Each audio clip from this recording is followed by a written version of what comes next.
Hello, welcome to competitive crack. ഞാൻ ആതിര അർച്ചന.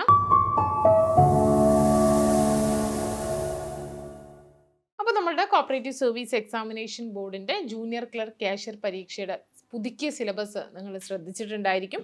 ആ syllabus വന്നതിന് ശേഷം ആദ്യം നടന്ന എക്സാമാണ് ഓഗസ്റ്റ് 3 നടന്ന ജൂനിയർ ക്ലർക്ക് കാഷ്യർ പരീക്ഷ എഴുതിയ ഉദ്യോഗാർത്ഥികൾക്ക് കറക്റ്റായിട്ട് മനസ്സിലായിട്ടുണ്ടായിരിക്കും സിലബസ് എങ്ങനെയാണ്, സിലബസിനനുസരിച്ച് ചോദ്യങ്ങൾ വന്നിട്ടുള്ളത്, എത്രത്തോളം സിലബസിൽ നിന്ന് ചോദ്യങ്ങൾ വന്നിട്ടുണ്ട്, അങ്ങനെയുള്ള കാര്യങ്ങളൊക്കെ. അപ്പോൾ ഒരുപാട് ഉദ്യോഗാർത്ഥികൾ നമ്മളോട് സിലബസ് ഒന്ന് ഡീറ്റെയിൽ ആയിട്ട് പറയാൻ പറ്റുമെന്നും അതുപോലെ സിലബസിനനുസരിച്ച് എങ്ങനെ നമ്മളുടെ പഠന രീതി മാറ്റണമെന്നൊക്കെ ചോദിച്ചിട്ടുണ്ടായിരുന്നു. അപ്പോൾ അങ്ങനെ ഒരു വീഡിയോ ആണ് നമ്മൾ ഇന്ന് ചെയ്യുന്നത്.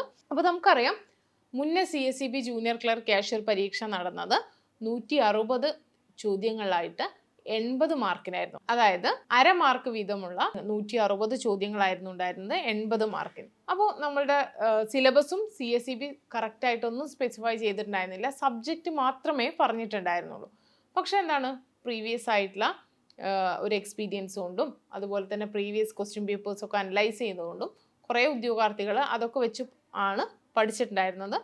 ഇപ്പോഴാണ് CSEB ഡീറ്റെയിൽഡ് ആയിട്ടുള്ള ജൂനിയർ ക്ലർക്ക് കാഷ്യർ സിലബസ് പുറത്തു വിട്ടിട്ടുള്ളത്. അപ്പോൾ ആ സിലബസിൽ വ്യക്തമായിട്ട് പറയുന്നുണ്ട് 100 മാർക്കിനാണ് നമ്മുടെ പരീക്ഷ നടക്കുന്നത്. 1 മാർക്ക് വീതമുള്ള 100 ചോദ്യങ്ങളാണ് ഉണ്ടാവുക. അതിൽ ഇംഗ്ലീഷും GKയും ലോജിക്കൽ റീസണിങ്ങും 10 മാർക്ക് വീതം 30 മാർക്കിനും ബാക്കി 70 മാർക്ക് നമ്മളുടെ സബ്ജക്റ്റ് പാർട്ടുന്നുമാണ്. അപ്പോൾ എന്തൊക്കെയാണ് ഇംഗ്ലീഷിൽ വരുന്നതെന്ന് നോക്കാം. ഇംഗ്ലീഷിൽ നമുക്ക് എന്താണ്, ഇംഗ്ലീഷിനെ തന്നെ രണ്ടായിട്ട് തിരിച്ചിട്ടുണ്ട്. ഇംഗ്ലീഷ് ഗ്രാമറും വൊക്കാബുലറിയും. ഈ ഇംഗ്ലീഷിൽ തന്നെ നമുക്ക് എന്താണ്, സെൻറ്റൻസുകളെ കുറിച്ചും parts of speech, agreement, subject verb agreement, article, auxiliary verbs, question tag, tense, active voice, passive voice, ഇതൊക്കെയാണ് ഇംഗ്ലീഷിലെ ഗ്രാമർ പോർഷൻ വരുന്നത്. പിന്നെ അതുപോലെ തന്നെ singular, plural, compound words, synonyms, antonyms, phrasal verb, one word substitution, ഈ കാര്യങ്ങളാണ് വൊക്കാബുലറിയിൽ വരുന്നത്. 10 മാർക്കിനാണ് ഇംഗ്ലീഷിൽ നിന്നും ചോദ്യങ്ങൾ വരിക. ഈ 3 എക്സാമിലും English exam question paper analyse ചെയ്താൽ നിങ്ങൾക്ക് മനസ്സിലാവും ഈ ഒരു ഏരിയയിൽ തന്നെയാണ് ചോദ്യങ്ങൾ വന്നിട്ടുള്ളത്. പിന്നെ ഇതിൽ ടെസ്റ്റ് ഓഫ് റീസണിങ് ആണ്. ഇതിൽ അരിത്തമെറ്റിക്കും മെൻ്റൽ എബിലിറ്റിയും അതുപോലെ തന്നെ ഒബ്സർവേഷൻ സ്കിൽ അസസ്മെൻറ്റുമാണ് ഇതുകൊണ്ട് ഉദ്ദേശിക്കുന്നത്. നമ്പർ ഉണ്ട്, fraction, percentage, profit and loss, simple and compound interest, ratio and proportion, time and distance, time and work, average, പിന്നെ അതുപോലെ തന്നെ അങ്ങനെയുള്ള കാര്യങ്ങളൊക്കെയാണ്. Time and clock, sense of direction, family relation, ഈ കാര്യങ്ങളാണ് ഈ ടെസ്റ്റ് ഓഫ് റീസണിങ്ങിൽ വരുന്നത് 10 മാർക്കിന്. പിന്നെ ഉള്ളത് നമ്മളുടെ GKയുടെ പാർട്ടാണ്. GKയുടെ പാർട്ടിൽ നമുക്ക് 10 മാർക്കിനാണുള്ളത്. United Nations, freedom struggle in India, Travancore, social reform movement, political history, Indian constitution, 5-year plans, reorganisation of state, India state and characteristic, പിന്നെ geography, arts, sports, literature, current affairs, ഇത്രയും കാര്യങ്ങളാണ് നമ്മളുടെ GKയുടെ പാർട്ടെന്ന് വരുന്നത്. അപ്പോൾ ഇതാണ് നമ്മളുടെ English, GK, logical reasoning part എന്നുള്ളത്. 30 മാർക്കിന് കറക്റ്റായിട്ട് ടോപ്പിക്ക് തന്നതുകൊണ്ട് ഈ ടോപ്പിക്കിൻ്റെ അകത്ത് നിന്ന് നമുക്ക് എന്താണ് പഠിച്ചാൽ മതി. ജനറൽ PSC ഒക്കെ എഴുതുന്ന ഉദ്യോഗാർത്ഥികൾക്ക് അറിയാം എന്താണ്, ഒരു വൈഡ് സിലബസ് ആണ്. അപ്പോൾ അതിൽ നിന്നൊക്കെ കമ്പയർ ചെയ്യുമ്പോൾ കുറച്ചും കൂടിയും എന്താണ്, സിമ്പിളാണ് ഈ ഒരു ഏരിയ എന്ന് പറയുന്നത്. പിന്നെയുള്ളത് നമ്മുടെ സബ്ജക്റ്റ് പോർഷനാണ്. സബ്ജക്റ്റിൽ principles and practice of cooperation, general കോപ്പറേഷൻ്റെ പാർട്ടിൽ കോപ്പറേറ്റീവ് പ്രിൻസിപ്പിൾസ് ഉണ്ട്.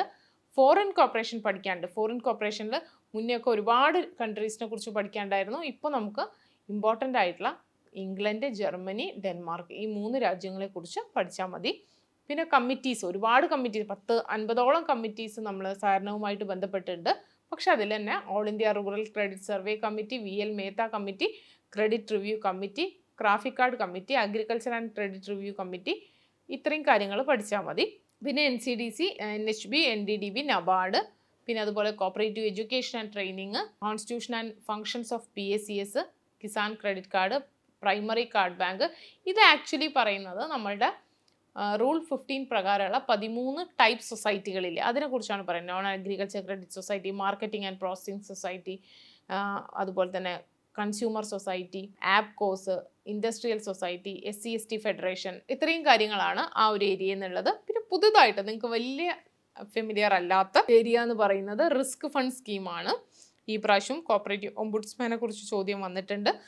അതിൽ risk fund scheme, deposit guarantee scheme, cooperative employee self pension scheme, cooperative ombudsman scheme, ഇങ്ങനെയുള്ള കാര്യങ്ങളാണ് ഇതിലുള്ളത്. പിന്നെ ഫങ്ഷണൽ ഏരിയാസ് ഓഫ് മാനേജ്മെൻറ്റ്, അതിൽ വരുന്നത് cooperative functional areas of management of cooperatives, evaluation of performance, need for professional management, ഇതിൽ നിന്നും ഒരു ചോദ്യം വന്നിട്ടുണ്ട്. അപ്പോൾ ഈ ഏരിയാസാണ് വല്ലാതെ ഉദ്യോഗാർത്ഥികൾക്ക് ഫെമിലിയർ അല്ലാത്തത്. പിന്നെ cooperative department setup in Kerala, ഇതുമായിട്ട് ബന്ധപ്പെട്ടും ഒരു ചോദ്യം വന്നിട്ടുണ്ട്. നമ്മളുടെ present registrar of cooperative societies ആരാന്നുള്ളത്, അത് ഒരു കറണ്ട് അഫെയർസ് മോഡൽ ഈ ഒരു ഏരിയയിൽ നിന്ന് വന്ന ചോദ്യമാണ്. ഇത്രയും ഏരിയാസാണ് കോർപ്പറേഷൻ്റെ പാർട്ടിലുള്ളത്. കോർപ്പറേഷൻ 1-2 ടോപ്പിക് ഒഴികെ ബാക്കി എല്ലാതും ഉദ്യോഗാർത്ഥികൾക്ക്, അതായത് സഹകരണം ഐച്ഛിക വിഷയമായിട്ട് എടുത്ത ഉദ്യോഗാർത്ഥികൾക്ക് ഫെമിലിയർ ആയിട്ടുള്ള ടോപ്പിക് തന്നെയാണ്. അതുകൊണ്ട് ഈ ഒരു ഏരിയയിൽ നിന്ന് ഒരു മാർക്ക് സ്കോർ ചെയ്യുക എന്നുള്ളത്, 15 മാർക്ക് സ്കോർ ചെയ്യുക എന്നുള്ളത് വലിയ ഒരു പ്രയാസമുള്ള കാര്യമല്ല. പിന്നെ ആക്ട് ആൻഡ് റൂള് നമ്മൾ എന്താണ് 110 സെക്ഷനും 201 റൂളും പഠിക്കുക എന്നുള്ളത് തന്നെയാണ് പ്രൈമായിട്ടുള്ള കാര്യം. പക്ഷേ നമുക്ക് എന്താണ് ചിലപ്പോൾ അടുത്തൊരു പരീക്ഷയ്ക്ക് ആകുമ്പോഴത്തേനും നമുക്ക് ഇത്രയും സെക്ഷനും റൂളും പഠിച്ചെടുക്കാൻ പ്രയാസമായിരിക്കും. അങ്ങനെ ഉണ്ടാകുമ്പോൾ പ്രീവിയസ് ക്വസ്റ്റ്യൻ പേപ്പേഴ്സ് നോക്കിയിട്ട് ഏതാണ് CSEB സാധാരണ ചോദിക്കാറുള്ളത് ആ ഒരു രീതിയിൽ നിന്ന് എന്താണ് ആ ഒരു സെക്ഷനും റൂളും ഇമ്പോർട്ടൻസ് കൊടുത്ത് പഠിക്കുക. പിന്നെ കഴിഞ്ഞ പരീക്ഷയ്ക്കൊക്കെ കണ്ട പോലെ ചില പുതിയ റൂളൊക്കെ ചോദിക്കാൻ സാധ്യതയുണ്ട്. അതായത് ഇതുവരെ ചോദിച്ച് കാണാത്ത ചില റൂളൊക്കെ ചോദിക്കാൻ സാധ്യതയുണ്ട്. അപ്പോൾ അതും ഒന്ന് നോട്ട് ചെയ്യാം. അപ്പം 110 സെക്ഷനും 201 റൂളും രസകരമായിട്ട് പഠിച്ചെടുക്കുക എന്നുള്ളത് തന്നെയാണ് നമ്മൾ പറയുന്നത്. പക്ഷേ ടൈം കൺസ്ട്രെയിൻ ഉണ്ട്. അതുകൊണ്ട് തന്നെ ഇമ്പോർട്ടൻ്റ് ആയത് ആദ്യം എന്താണ് നോട്ട് ചെയ്യുക എന്നുള്ളതാണ്. പിന്നെ ബാങ്കിങ് സിസ്റ്റം ഇൻ ഇന്ത്യ, സാധാരണ നമ്മൾ പറയാറുള്ള scheduled bank, commercial bank, cooperative bank, foreign bank, local area bank, പിന്നെ CRR, SLR, repo, reverse repo, NABARD, bank customer relationship, special type of customers, no your customer, regulatory supervision function of RBI, negotiable instrument act, payment and settlement system, പിന്നെ grievance redressal mechanism, ഇതൊന്നും ചോദ്യം വന്നിട്ടുണ്ട്. Consumer പ്രൊട്ടക്ഷനുമായിട്ട് ബന്ധപ്പെട്ട് deposit schemes, savings account, പിന്നെ അതുപോലെ തന്നെ issue and payment of demand draft, nomination rule, garnishee order, KCC, പിന്നെ അതുപോലത്തെ SMA എന്നും ചോദ്യം വന്നിട്ടുണ്ട്. SMA സ്പെഷ്യൽ മെൻഷൻ്റെ അക്കൗണ്ട്, അതുമായിട്ട് ബന്ധപ്പെട്ടിട്ടുള്ള ചോദ്യങ്ങളൊക്കെ വന്നിട്ടുണ്ട്. അപ്പം ബാങ്കിങ് കുറച്ചും കൂടി കോർപ്പറേഷനുമായിട്ട് കമ്പയർ ചെയ്യുമ്പോൾ കുറച്ചും കൂടി നമുക്ക് എന്താണ് പഠിക്കാനുള്ള ഒരു ഏരിയ ആണ്. പക്ഷെ നമുക്ക് എന്താണ് ഓൾമോസ്റ്റ് കാര്യങ്ങൾ BCom കോർപ്പറേഷൻ പഠിച്ച ആളുകളും ഒക്കെ അറിഞ്ഞ ടോപ്പിക്കുകൾ തന്നെയാണ്. ബാങ്കിങ്ങിലുള്ള വളരെ കുറച്ച് ഫെമിലിയർ അല്ലാത്ത ഏരിയാസേ ഉള്ളൂ. പിന്നെ അക്കൗണ്ടിങ് 20 മാർക്കിനാണുള്ളത്. അക്കൗണ്ടിങ്ങിൻ്റെ ബേസിസ്, ജേർണൽ, ലെഡ്ജർ, പിന്നെ അതുപോലെ trial balance, final account, depreciation method, cooperative accounting, പിന്നെ കോസ്റ്റ് അക്കൗണ്ടിങ് പഠിക്കാനുണ്ട്, ലേബർ കോസ്റ്റ് പഠിക്കാനുണ്ട്. ഇതിനൊക്കെ ചോദ്യങ്ങൾ ഈ ഒരു 3-ാം തീയതി നടന്ന എക്സാമിന് വന്നിട്ടുണ്ടായിരുന്നു. Financial planning, analysis of financial statement, ഇത്രയും കാര്യങ്ങളാണ് അക്കൗണ്ടിങ് എന്നുള്ളത്. അപ്പം 100 മാർക്കിന് ഇങ്ങനെ 20 mark accounting, 20 mark banking, 15 mark act and rule, 15 mark corporation. ഈ ഒരു രീതിക്കാണ് നമ്മളുടെ സബ്ജക്റ്റ് പാർട്ട് ഉള്ളത്. അപ്പോൾ നമ്മളെ സംബന്ധിച്ചിടത്തോളം എന്താണ് സബ്ജക്റ്റ് പാർട്ട് മാത്രം എന്താണ് പഠിക്കുക എന്നുള്ളത് റാങ്ക് ലിസ്റ്റിൽ വരാൻ സാധ്യത കുറവുള്ളൊരു കാര്യമാണ്. അപ്പോൾ സബ്ജക്റ്റിനൊപ്പം തന്നെ ഇംഗ്ലീഷ്, GK, മാത്സും കൂടി നമ്മൾ എന്താണ് ഫോക്കസ് ചെയ്ത് തന്നെ പഠിക്കണം. ആ ഒരു ഏരിയയിൽ നിന്നും മാക്സിമം മാർക്ക് 30-ൽ ഒരു 20+ അല്ലെങ്കിൽ ഒരു 25 മാർക്കെങ്കിലും നമുക്ക് എന്താണ് ക്രാക്ക് ചെയ്യാൻ പറ്റണം.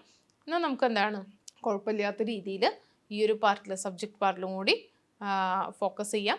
അപ്പോൾ അതുകൊണ്ട് തന്നെ നമുക്ക് എന്താണ് നല്ല രീതിയിൽ സിലബസ് വന്നു. ഇനി ഈ സിലബസിൽ അധിഷ്ഠിതമായിട്ട് നല്ല രീതിയിലൊരു പഠനമാണ് വേണ്ടത്. അപ്പോൾ അതിന് നിങ്ങളെ അസിസ്റ്റ് ചെയ്യാൻ കോമ്പറ്റേറ്റീവ് ക്രാക്കറിൽ നമ്മുടെ ബാച്ചസ് ഒക്കെ സ്റ്റാർട്ട് ചെയ്തിട്ടുണ്ട്. സിലബസ് വെച്ചിട്ടാണ് നമ്മളുടെ എല്ലാ ക്ലാസ്സുകളും നമ്മൾ ആപ്പിലും റെക്കോർഡഡ് ക്ലാസ്സും അതുപോലെ തന്നെ ലൈവ് ക്ലാസ്സൊക്കെ കണ്ടക്ട് ചെയ്യുന്നത്. PYQ ഡിസ്കഷൻസും ഒക്കെ നമ്മൾ കണ്ടക്ട് ചെയ്യുന്നുണ്ട്. അപ്പോൾ നമ്മൾ ആദ്യം ഉദ്യോഗാർത്ഥികൾ ചെയ്യേണ്ടത് എല്ലാ ദിവസവും എന്താണ് ഓരോ ടോപ്പിക്ക് സെക്ഷൻ റൂളും 1 to 5 ഒരു ദിവസം പഠിക്കുക. അക്കൗണ്ടിങ്ങിൻ്റെ ഭാഗത്തുനിന്ന് ഒരു പോർഷൻ, ജേർണലാണെങ്കിൽ ജേർണൽ പഠിക്കുക. ബാങ്കിങ്ങിൻ്റെ ഭാഗത്തുനിന്ന് ഫസ്റ്റ് മൊഡ്യൂളിലെ ഒരു ടോപ്പിക്ക് പഠിക്കുക. അങ്ങനെ എല്ലാ സബ്ജക്റ്റിനും ചെറിയൊരു പോർഷനെങ്കിലും ഡെയിലി നമ്മൾ കവർ ചെയ്ത് പോകണം. എന്നാലേ നമുക്ക് എന്താണ് നല്ലൊരു റിവിഷനും ഒക്കെ സമയം ഉണ്ടാവുള്ളൂ. അപ്പോൾ അങ്ങനെ നല്ല രീതിയിൽ നിങ്ങൾക്ക് നിങ്ങളുടെ പ്രിപ്പറേഷൻ മുന്നോട്ട് കൊണ്ടുപോകാൻ പറ്റട്ടെ. കോമ്പറ്റേറ്റീവ് ക്രാക്കറിൻ്റെ എല്ലാ ആശംസകളും.